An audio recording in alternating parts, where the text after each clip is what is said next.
Ladies and gentlemen, it's time for another edition of Adventures in Careerland.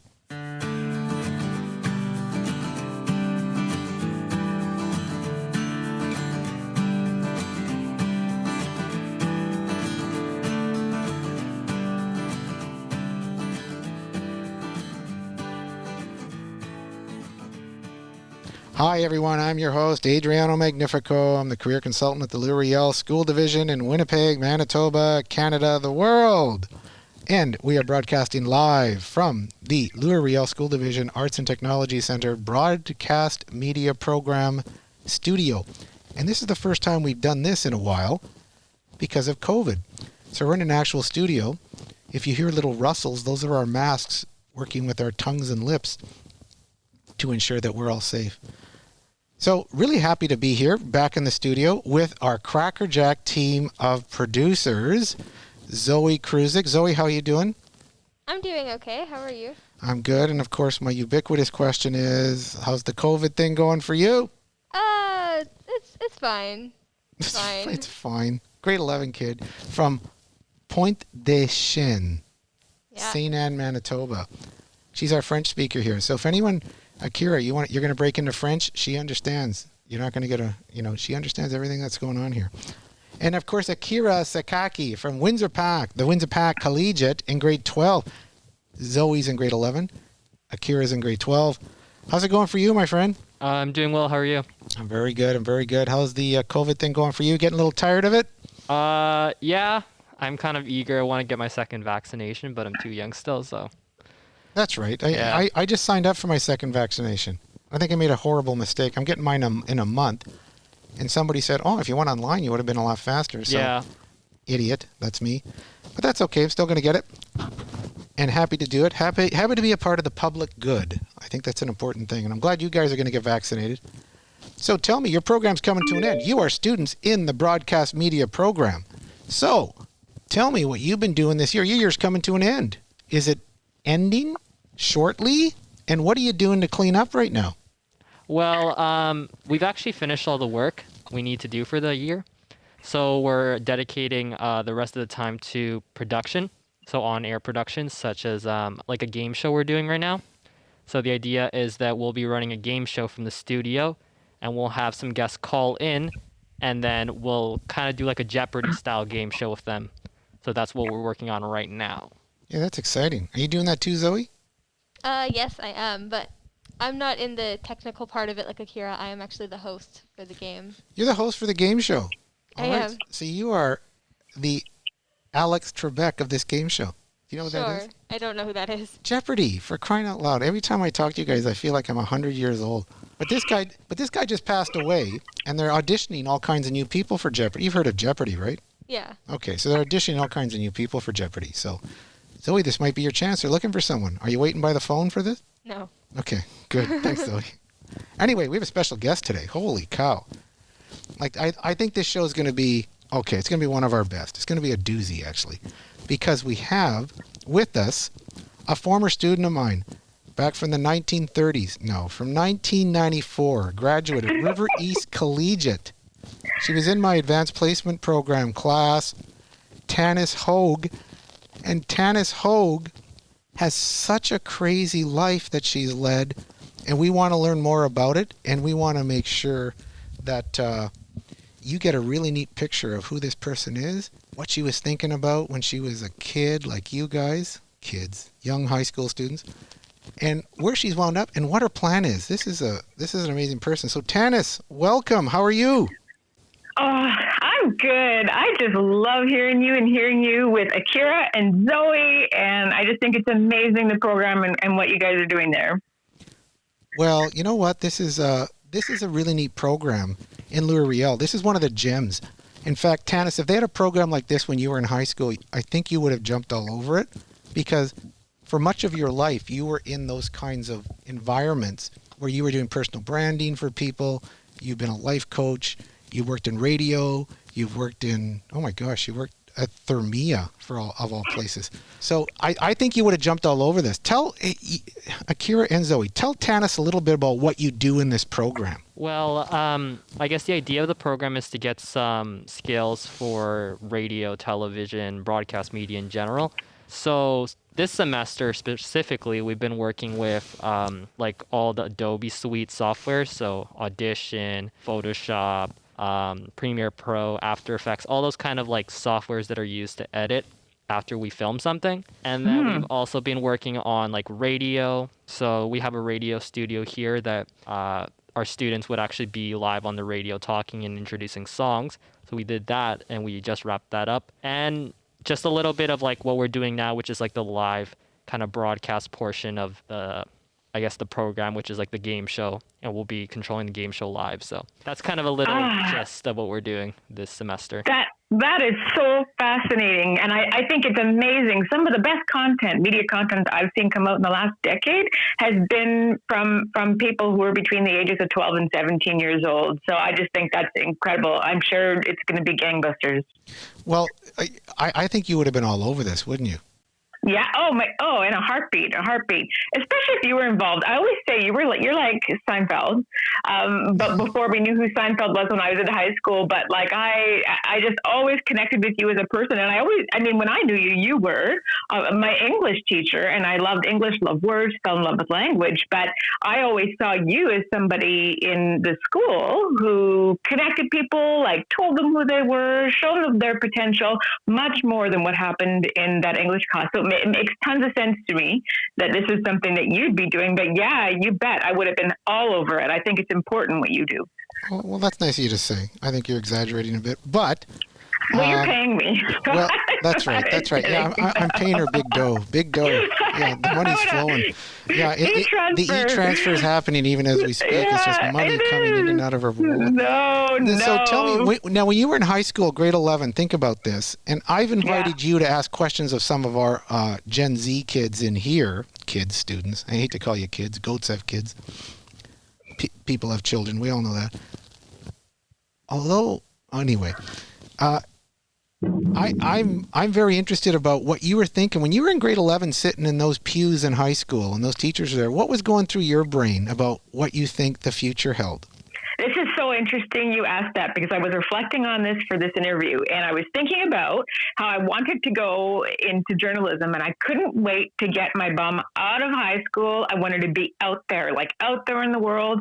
I felt like I couldn't wait. You know that term, rubber hits the road? I could just see my feet spinning, but not hitting the road yet. And I couldn't wait. So that was kind of probably what was going in my mind. And I didn't like that I was young and there were not opportunities for me. No, I didn't. And that there were not opportunities for me to just go and do things like there is now for younger people. Well, so that's interesting. So do you think that school kind of held you back in some ways?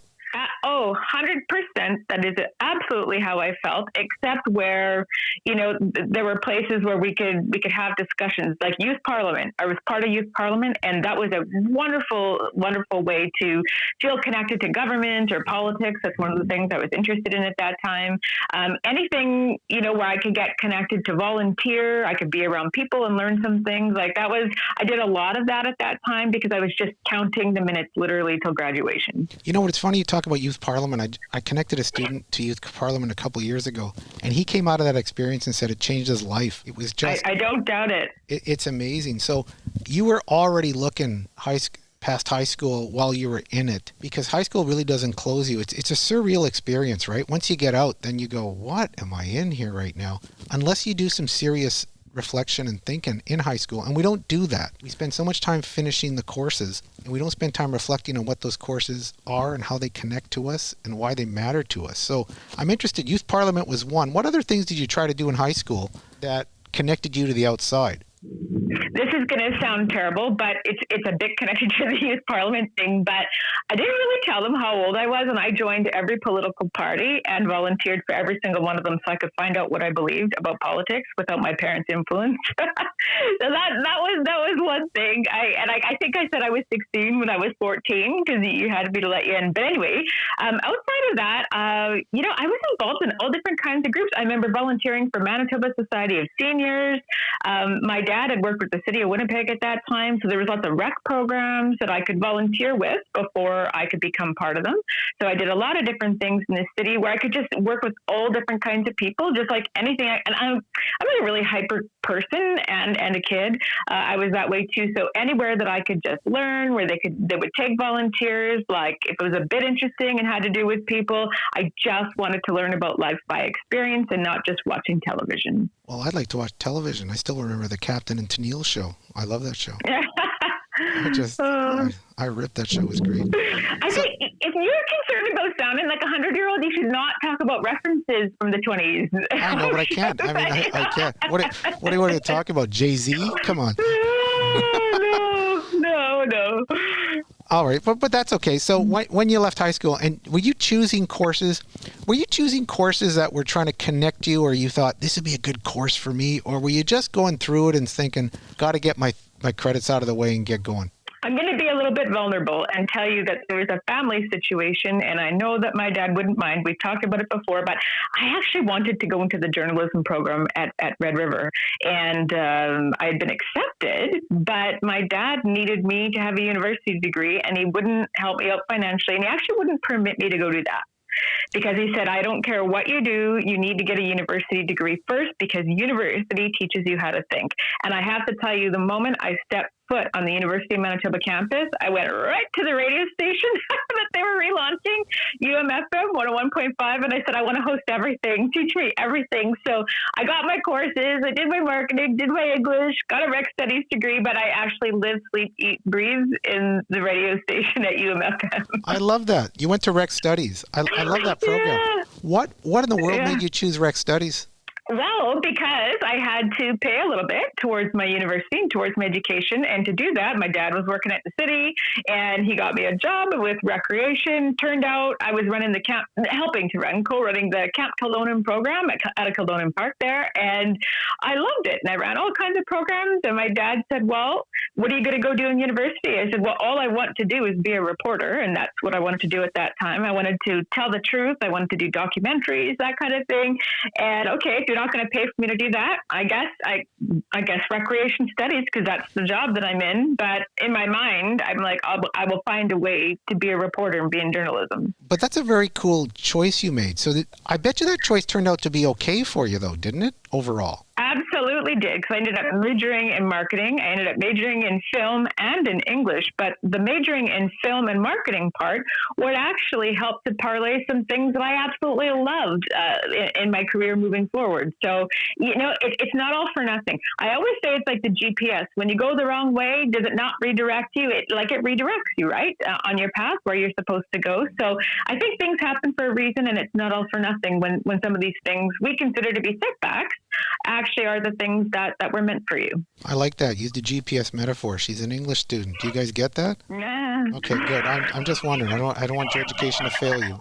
Akira's nodding with satisfaction and with great interest. No, I just thought of that when you said the GPS, like rerouting. I thought that's a super good metaphor for this. Yeah, to be honest, no matter what happens, if something that you think is a drawback happens to you, eventually you'll find your way back on, I guess, that path to do what you wanted to do, or maybe what you were destined to do all along.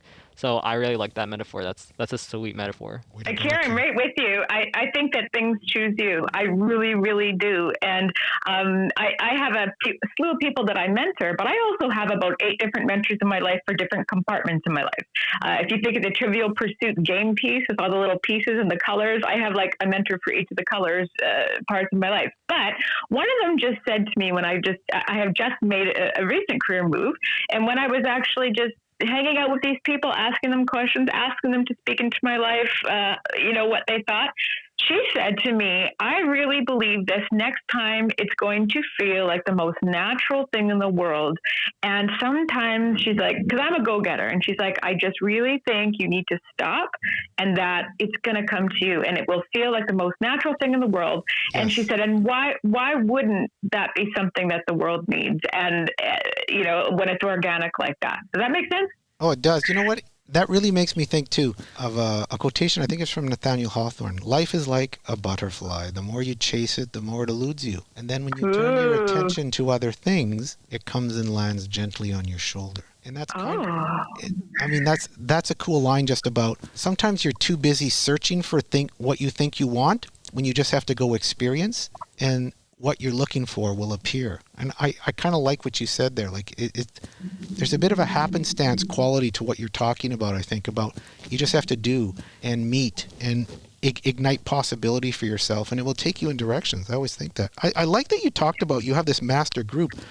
I talked to my students at River East in that old career internship program I used to run, which you couldn't be a part of because you graduated just before it started at River East Collegiate. I used to talk about students.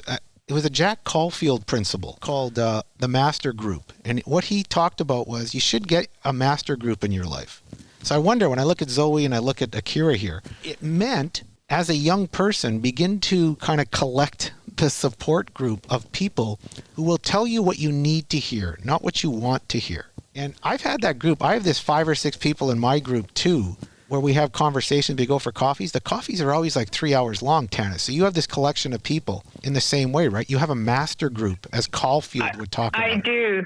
I absolutely do, always have, and it's my privilege to be that for a great number of people as well. And it's not, people always think, oh my gosh, how do I even go and get a mentor? That feels like a nervous question, like asking someone for a date. But again, to use the word organic, some of these relationships happen so organically, and all of them have told me it's also been their privilege to mentor me through some things. And, you know, even in this last career move, and I've done this every time before a career move, I went a little deeper, and I wrote them each an email, and it was very raw. It was a little bit like vulnerable, but I said, question number 1, I know that there's something else I should be doing, but what do you see that it is? Question 2, what are some areas of my life that you think I could have some growth? You know, where do I need to grow? And whatever you see, if that's attitude, if that's, am I still teachable? Am I like, whatever the things, or skills to hone. And then I said 3, open-ended, anything else that you would want to add. And, you know, some of those people said, I refuse to email you back. It must be a conversation. Or some said, let me think about it. I'll get back to you. But it was so neat as they started trickling in. And there was 12 altogether. As they started trickling in, it was so amazing how each of their answers almost confirmed each other. And when you read what everybody said coming back, so people can see things about you that you can't see, yes, right? Because you're in the box. You're in the box. And I'm writing a book. I'm writing my memoir based on a true story. And I've always wanted to do it.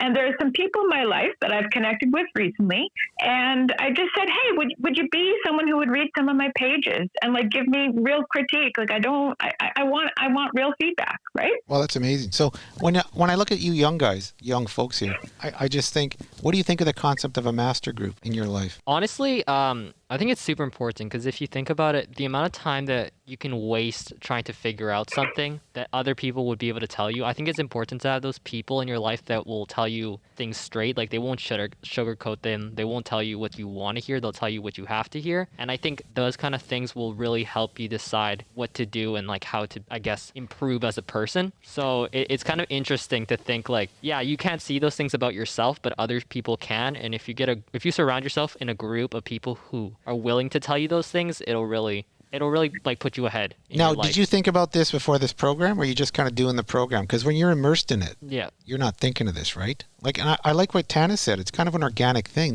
These people emerge. Sometimes you send the emails out. She sent a lot of emails out. You're so direct, Tannis. It's amazing.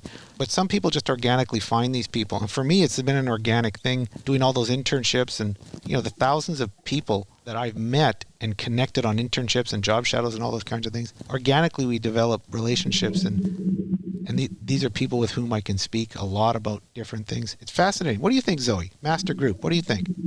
I think it's a good idea to have one because then, like they help you find what you're struggling with and like what you're doing. I don't want to say like that you're doing wrong, but something like you need help to improve or to get support. Support it. Yeah. And then think about it. You can gather them all, have a dinner with schmucks. It'll be fantastic. I've done that, and they weren't schmucks, but I have done that where I've brought a few of the mentors in a room, took them to Pine Ridge Hollow, gave them each a gift, and that was the coolest part. None of them knew each other.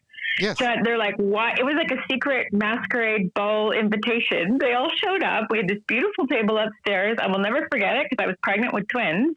And we all sat and I said, I need to tell you how you've all spoken in my life. And then the coolest part was sitting back, and I was eating a lot because I was feeding twins, and just watching them all connect and interact, exchange phone numbers. And now some of them have become mentors for each other and soundboards for each other. So kind of neat. You never know what comes of these things. Really neat, really neat. So I remember you going, you know what? You and I have connected sporadically over the years, right?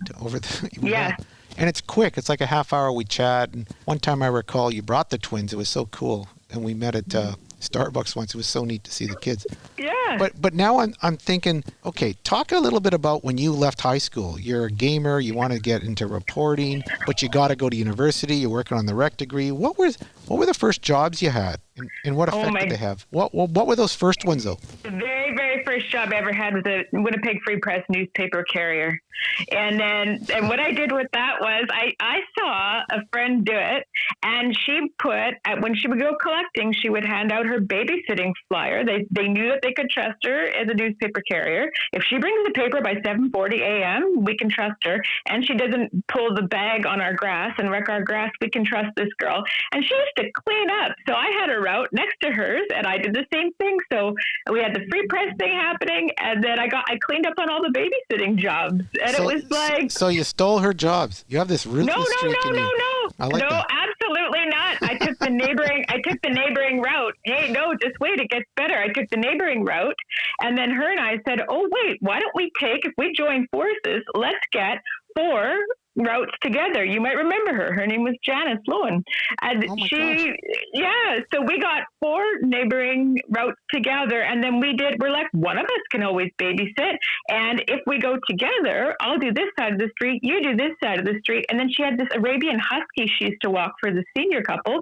It would pull this huge toboggan for us. And seriously, we never made so much money. It was stupid. We were 12 and 13. I can imagine this. Well, can you imagine? Think about this. You've always been a little entrepreneur, and you still are, and you're going to talk a bit about that, but you were an entrepreneur then. Like, can you imagine if you created this whole group? Think about this. You could do it right now. I will find babysitters. You'll have this cadre of babysitters that you farm out to people and get the... Can you imagine? My daughters are 10. My twin daughters are 10. Give us a moment. We'll be right there. That's spectacular. So that's just neat. And you've always had that little entrepreneurial verve. Like, you've always had that little spark in you that says, let's figure out something. Oh, I have an idea. So, okay, you're doing free press, but you're a young kid doing that, right? Yeah. Okay, so when you finished your rec degree, like, did you do any part-time jobs before that? Do you at McDonald's or anything? Oh, sure. Yeah, I tried Mrs. Vanilli's, and after 3 times, they're like, you need to go. I'm like, I know, I need to go. I'm not good with making food. I'm not good with, like, my hands. I'm a very clumsy person, but I love clothes. I love creativity. So I went and worked at Le Chateau, one of the stores in the mall. I got a couple of jobs in the mall because I'm like, I'm here already. I might as well work a couple of shifts at these different places, right? So the mall was a good place. And much like high school, I didn't subscribe to one group, right? I like to float. And to use your butterfly reference, looking back, people used to get so mad at me in high school. I thought you were my friend. But all I ever wanted to do was float and get to know everybody. And it wasn't a manipulative thing not to have close friends. I did, but they were just in other grades. Well, that's an odd thing, too, that people would be upset by that. It's okay to have a bunch of close friends, right? Absolutely. That's pretty neat. So Le Chateau, working part-time there. And then you got the rec degree. Now, so you did some part-time stuff here, high school stuff, put money in your jeans. After the rec stuff, what did you do? The rec degree. I used my rec degree to go work at a place called Evergreen Towers, where I ran the pool and I ran the social, facility for 1,700 people who lived there. Half of them were Winnipeg Jets at the time. And then right after that, I went and became the assistant dean of residence for the Royal Winnipeg Ballet. So all the kids that came to study from other countries to be in the ballet program, some of them lived there. And I would drive. I was their mom. If they, wet the bed, I was there. I did up their shoes before the Nutcracker. And I got to know this creative breed of kids like they were my own. It was really incredible. What did you find the difference between that kid and the regular kid? Oh, man, you would walk into the main area where there was a grand piano, and one of them would be tap dancing. The other one would be painting. They'd be practicing moves. Evelyn Hart would just pop in for a snack. Like, it was not it was a totally different planet. They had 9 executive chefs planning their meals with a nutritionist, of which I got to partake. Whenever the prime minister would come through town, that was a stop he made to be with those kids. Like, it was really like this other planet in downtown Winnipeg no one knew existed. Amazing experience. Wow. How long did you last there? Not long, because then finally I saved up my own money to go into a broadcasting program. That's what I remember. In fact, I didn't even know the Evergreen Towers and the RWB. No idea. Yeah. But the broadcast program, which one was that? So it was the one at Robertson. And the thing that was interesting with that, I will be very honest with you, in that program, there wasn't much that they taught me that I kind of didn't know. But what you did have to, if you were going to get an internship at any of the news stations, now at that time I wanted to be a reporter, you absolutely had to be part of a media program. So then I said, guys, I'm not learning much here. I'll be honest with you. I didn't. And I said, but can you just sign me up to be, an internship with everyone possible? And they did. And ended up at CTV. And when September 11th tragedy happened, I was doing my internship at CTV.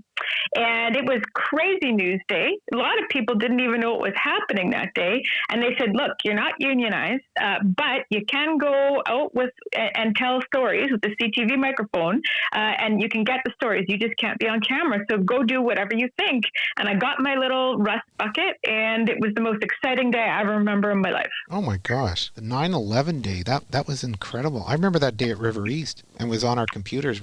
I said to my colleague, Rory, look what's happening here. Oh my gosh. Everybody stopped. The world stopped.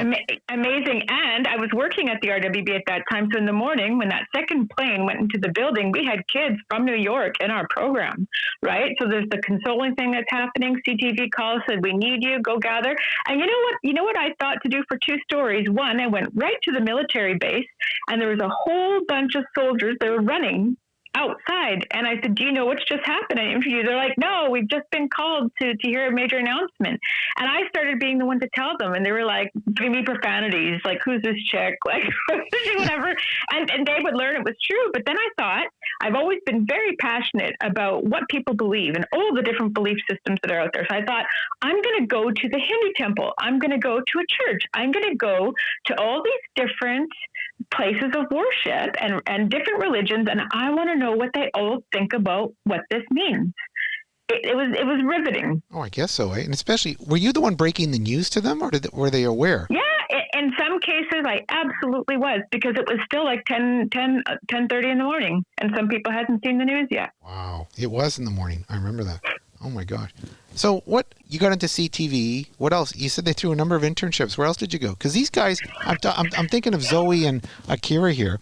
They connected you with them, right? So they're also going to be connected to an organization next year, a media or a CTV or a True North. What would you recommend they do when they're at that internship? Well, one of the things I also did at a young age was join the Ad Association. And at that time, I don't know what they do now, but what you got to do was go to every single media outlet, and media outlet also being print media, radio, right? Like all the different mediums. And you got to go into their buildings. You got to have tours. You got to meet with somebody who was in charge of the content and or the sales end of things. Even though it was the Ad Association, it was my way into all those buildings. And it's a course. It was like $125. It wasn't even a lot of money, but I made all these connections on my own and got into these buildings. And then I came back to Robertson, and I was like, okay, this is where I want to go. So you kind of get total charge of that experience. Yeah. Because it was inadequate. So you really, you separated the wheat from the chaff there, and you just went for it and said, I can see the small nugget you can offer me, and I'm going to take advantage of it, and I'm going to accelerate it. That's pretty neat. Yeah, I paid $9,000 for an internship. Amazing. But you can cut all this out. That sounds awful, because maybe they're doing good things now. Like, actually, I feel really bad, you guys. But it's not. You know what?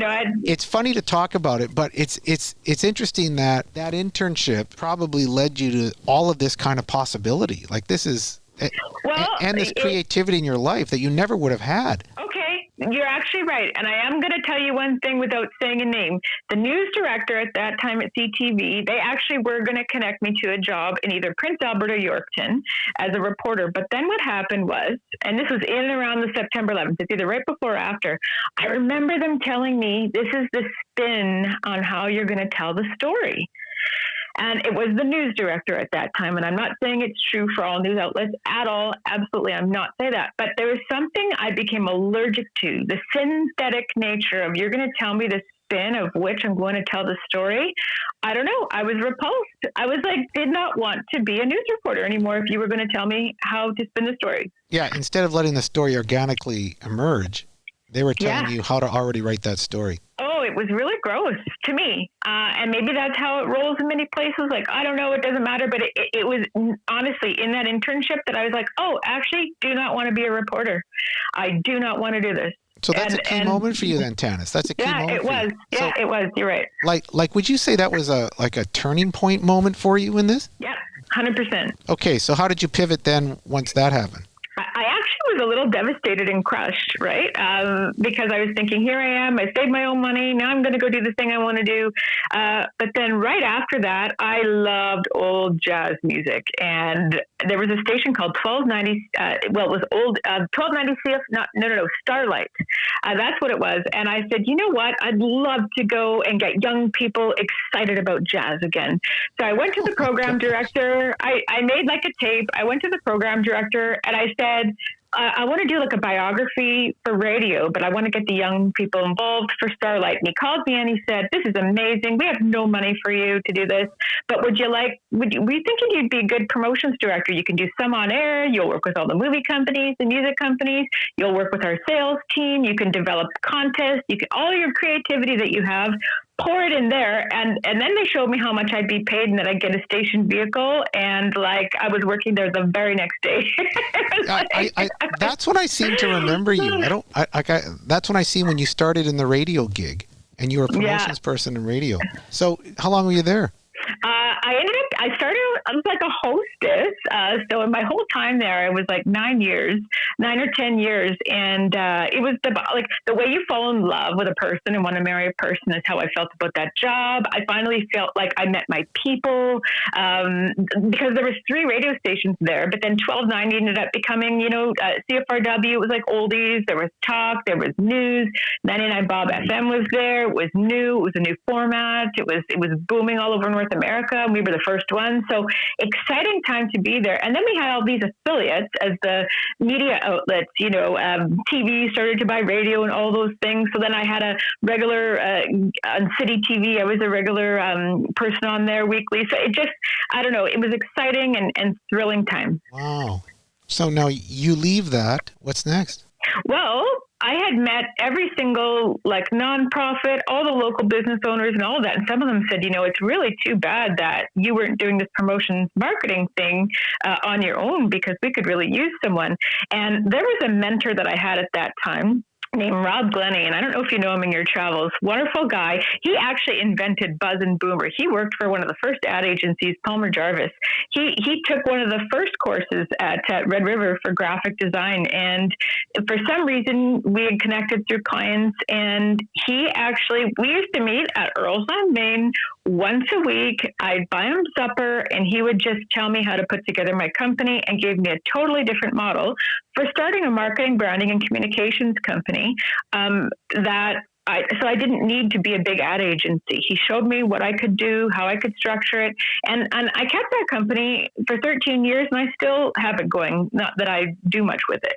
Well, that's amazing. You know what? I just love that you just continue to iterate. And it's because you met Glennie who said, I'm going to invest in you. And that's what life is about, right? People who take time to invest in you. And he was huge for me at that time because I was terrified to go out on my own, and that it was the encouragers, the people like you that really, okay, I can do this. Also exhilarating time, right? Yeah, that's brilliant. So you know what I remember too?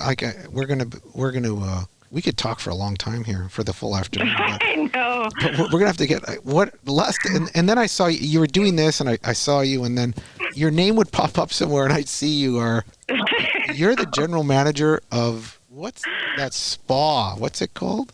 Well, some people call it Thermea. Some call it Thermea. Yeah, Thermea. It was Thermea. Yeah, how do you now you're doing that? Now you're running the spa? Come on. What the heck is that about? Well, it was the anti-spa. It's an outdoor spa with a restaurant. I know. I've done to it. You got to be quiet. It's almost embarrassing. It's embarrassing. Your robe is always sopped. Like, it's just ridiculous. Okay, stop it. No, you know how I ended up there? I actually had a recreation studies degree. Yes. I had a stint working with Economic Development Winnipeg and Tourism Winnipeg as their VP of marketing. So I loved tourism. And a lot of people poo-poo Winnipeg. You know this, and Winterpeg and all of that. And when I went to apply for that job, I said, sorry, I'm going to actually embrace all the things that are awesome about Winnipeg. And I'm going to stop trying to make marketing and branding about who we're not and making people believe we're something else when they get here. And we're like, that's not what you said. I'm like, let's actually find out who we are, tell our story, write our story. And then through that, I got to know who Thermea was. And it was just such an interesting company. They're based out of Quebec. Yes. And I love that they just flipped this idea of what a spa and wellness was on its head, and how innovative they were, and really amazing people. Have you guys ever been to Thermea? Well, you got to go to this place. It's kind of crazy. It's the most relaxing place I've ever been in. And I went there kind of winterish. I still fell asleep in one of these giant chairs they had in the winter. Oh yeah. In my wet robe.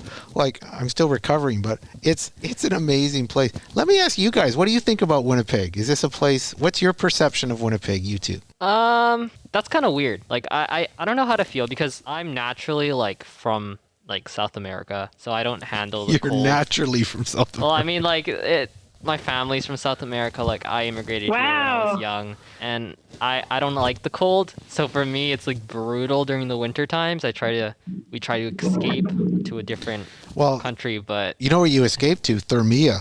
No, this is the place you go in the winter. I'm telling you, it's crazy.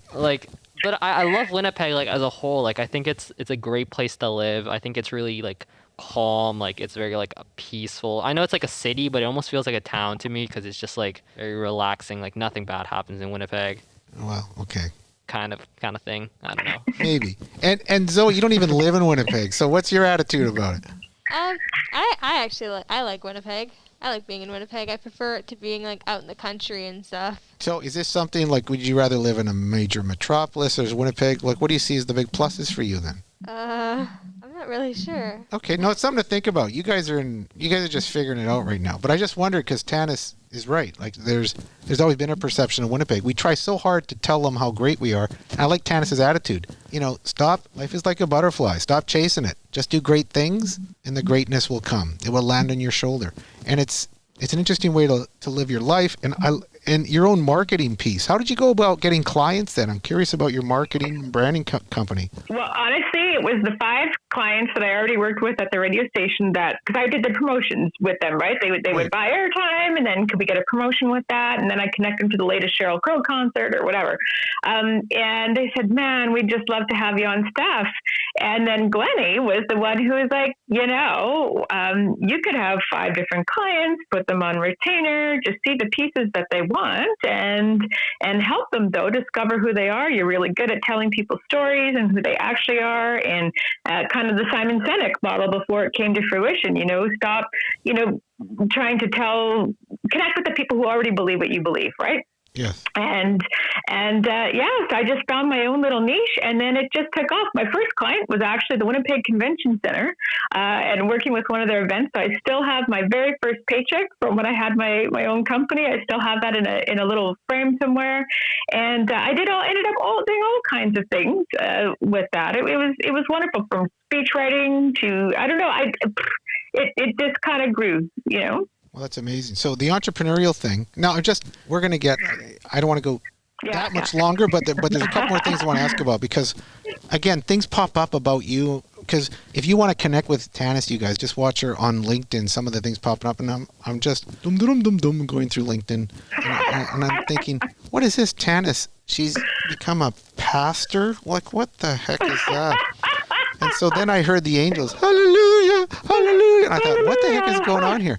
So Tannis, how does even that journey, that's nuts to me. But it's kind of amazing as we talk about this and I hear you, it's kind of amazing just to hear as you become to these important personal reflective realizations about really who you are. Your journey is about always connecting with who you are and what's important to you and what seems to stick to you. So I'm interested in how this pastor, and what are you the pastor of, and what kind of Kool-Aid do I need to drink to become a member of the team?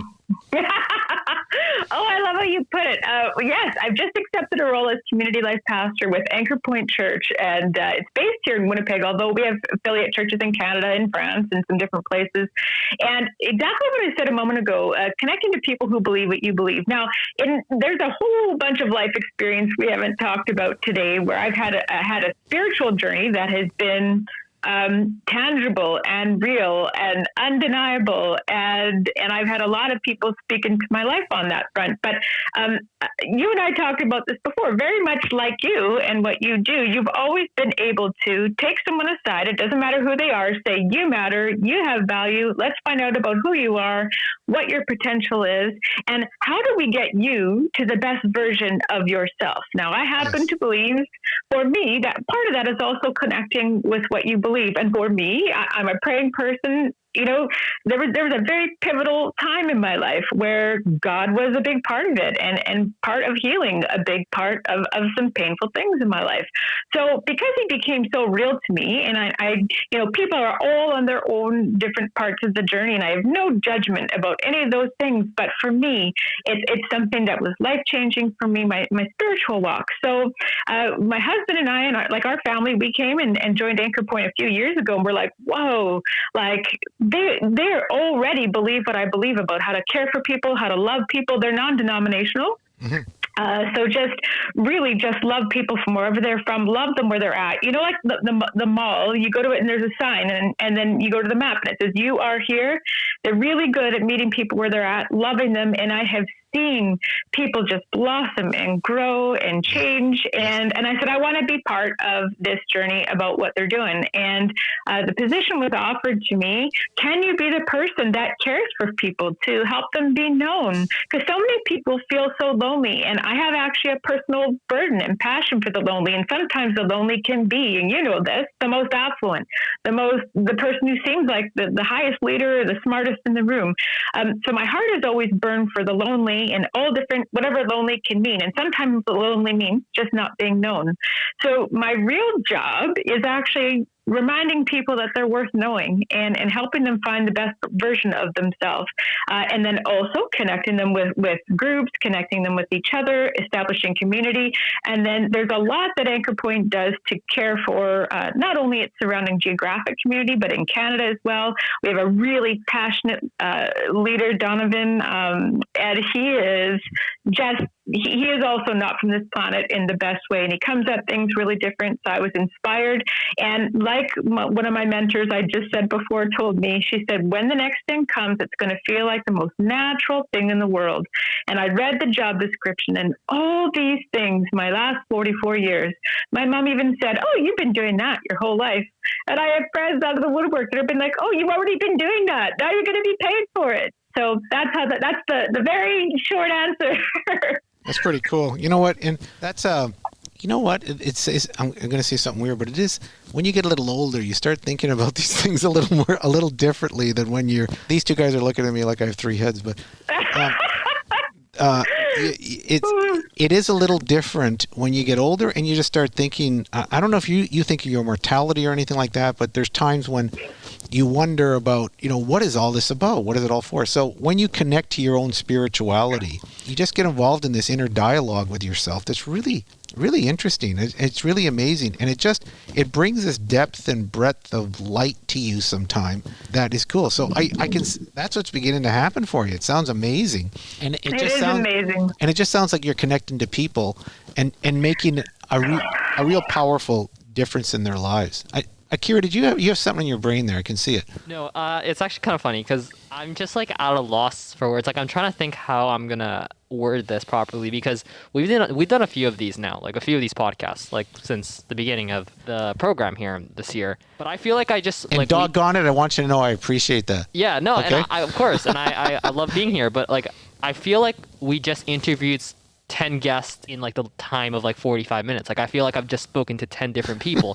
Like I'm so like this is insane. Like it's like the amount of experiences you had throughout your life, like with your career, with everything going on, it feels like you've lived like 10 lifetimes. Like I'm so like I'm confused, but at the same time it's like it's really like It's breathtaking. yeah, it's breathtaking. And like to Yes. steal what you say, like you always say like connecting dots, right? Like this is like she has like all the dots in the world. Like this is the weirdest thing ever. Well, she's collected them. We always talk about it, Tannis, as you have to collect your dots first, yeah. Ooh, And then- I love that. and then you start connecting them. And you can only look at them. Whoa. You can only look at them backward because That's amazing.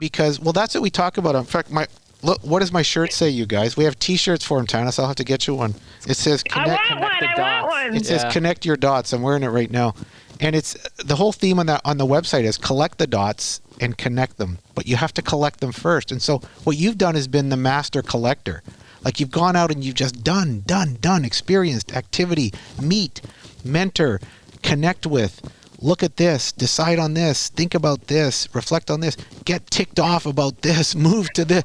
Like you've done those things, and those are all the dots in your life that are like really getting to your essence. And if every kid does that, it's a hard thing in high school, right? You remember what it was like in high school. You know what you want it to be, but you're so far from that now. That Yeah. your journey is so powerful about all the twists and turns, like the network you've developed over time, the experiences, the activities, the people who have influenced you, this great urge in you to find your real truth. It just oozes out of you.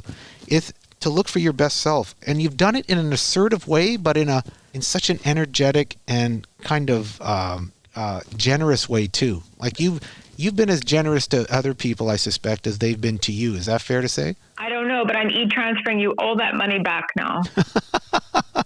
Oh my gosh, that's good, because it'll the check will bounce anyway.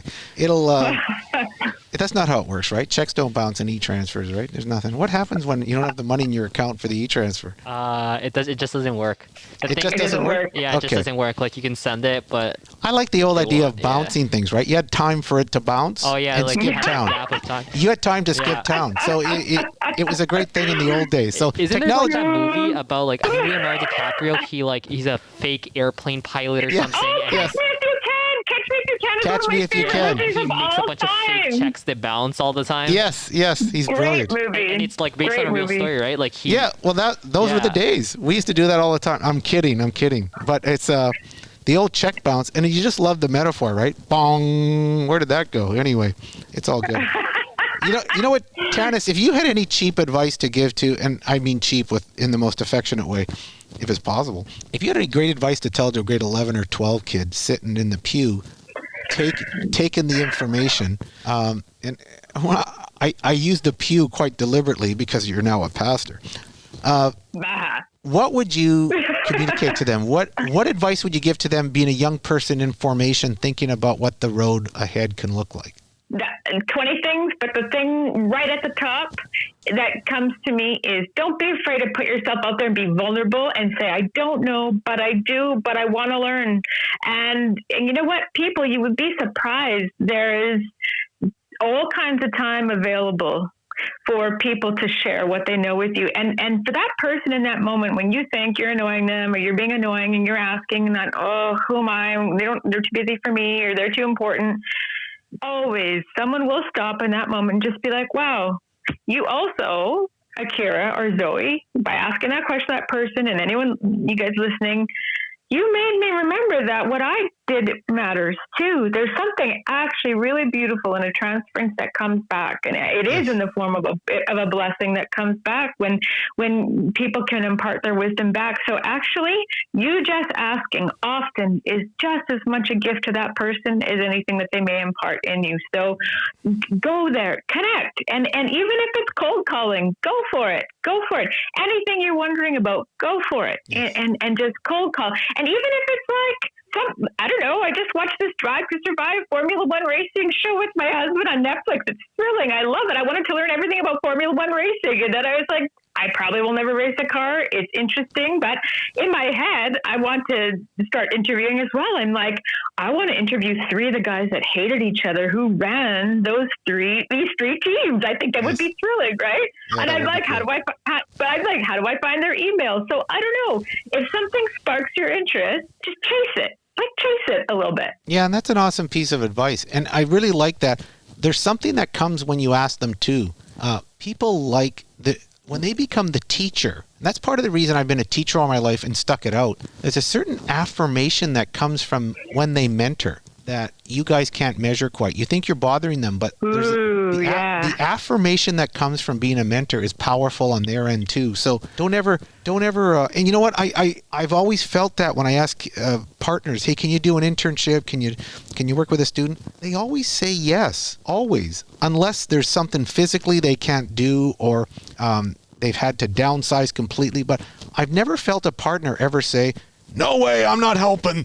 I've never, ever felt that, and I've done thousands of them. So I think people like that idea of being mentor, of the affirmation of doing that. Absolutely. And there's no one and nothing too big. You know, I've just, we just talked recently about Bob Goff, and he's got his whole Dream Big book, but he talks about his 3 kids, and they said, Dad, we want to meet these presidents in these different countries. And then he had his kids write letters to them every single week. And then he actually did get meetings for him and his kids with all 3 of those leaders of all 3 of those countries. Wow. And so nothing is too big, right? Yes. Like, go for it. And and people are a lot more accessible than you think now too. Hey, you know what, Tannis? This has been fun. Holy cow. And any last parting shots, you guys? Zoe? Yeah, no, I just want to thank you so much for taking the time to speak with us. Like I said, what you just told us, like all the information that you shared with us, it seems like you've lived hundreds of lifetimes now. It's almost like it's overwhelming, but it's like overwhelming in like a breathless kind of way. Like it's amazing all the experiences that you've gotten to do throughout your career and life. So I really want to thank you for taking the time to speak with us today. It's good.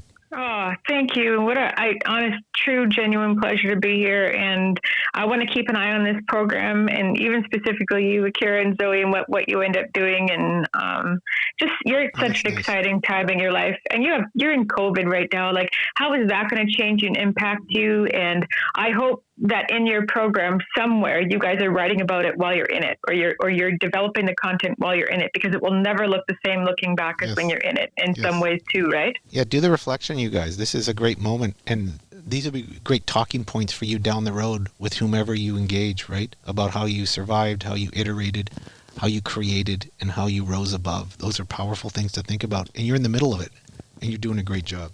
So that's it. That's our edition of Adventures in Careerland. How exciting.